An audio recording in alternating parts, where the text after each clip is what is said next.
ये जीवन क्षणभंगुर है, इस जीवन का कोई भरोसा नहीं। इसीलिए कहते हैं क्षणभंगुर जीवन की कलिका, कल प्रात को जान खिले न खिले। मलिया चल की सुचि शीतल मंद, ये सुगंध समीर मिले न मिले। ये कलयुग काल यानी कि कलिकाल आपके बीच कुल्हाड़ी लेकर खड़ा है कि कलिकाल कुठार लिए है खड़ा, तन नम्र सी चोट छिले न छिले। इसलिए कहते हैं कि जप ले हरि नाम हर रस नाम। क्यों? क्योंकि अंत समय में ये हिले न हिले।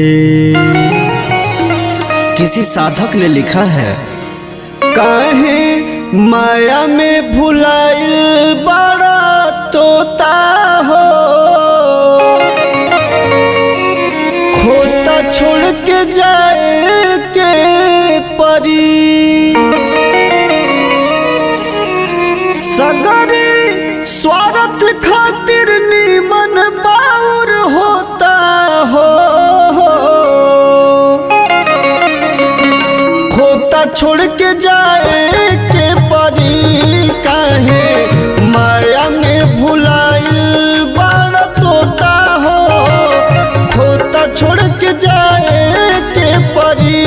सगरी स्वार्थ खातिर नीमन बाउर होता हो, सगरी स्वार्थ खातिर नीमन बाउर होता हो, खोता छोड़ के जाए के परी। काहे माया में भुलाइल बड़ा तोता हो, खोता छोड़ के जाए के परी।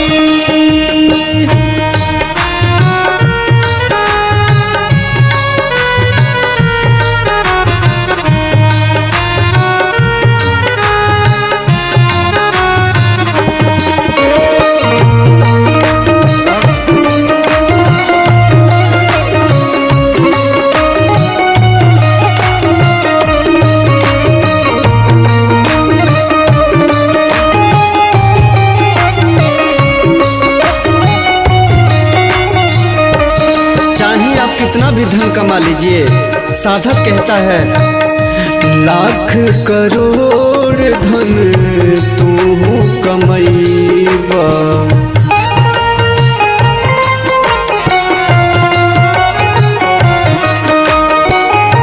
खाला खियाला न ता कहले के जैबा।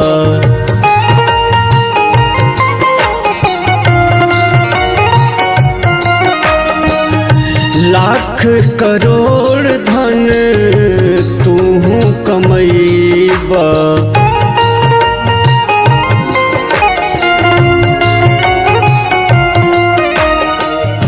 खाला खियाला नाता लेके कजैबा।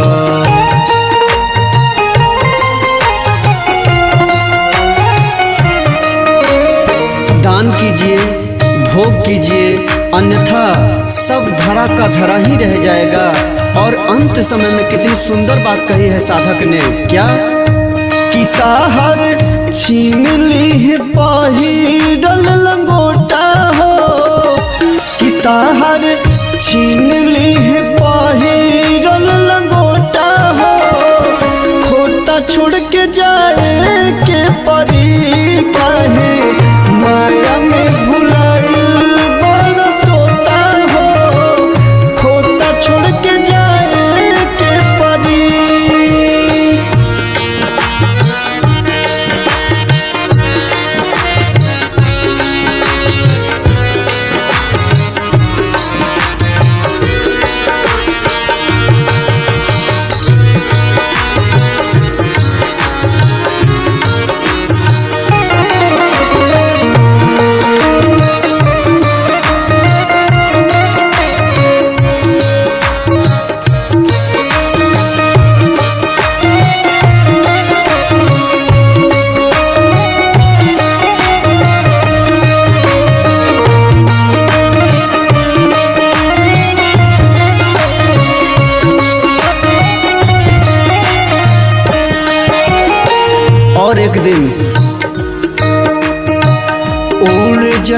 सुगना एक दिन लौट के न ताकी।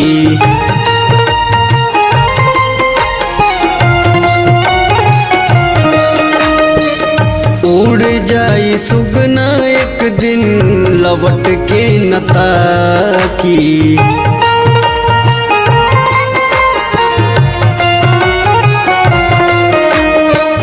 देखी नहीं कहाँ बड़े काका और काकी।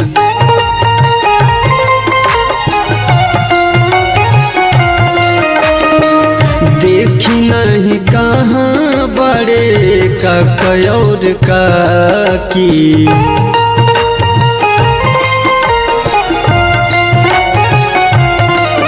और चाहे कोई भी हो, राजा रंग हो के चाहे हर जोता हो।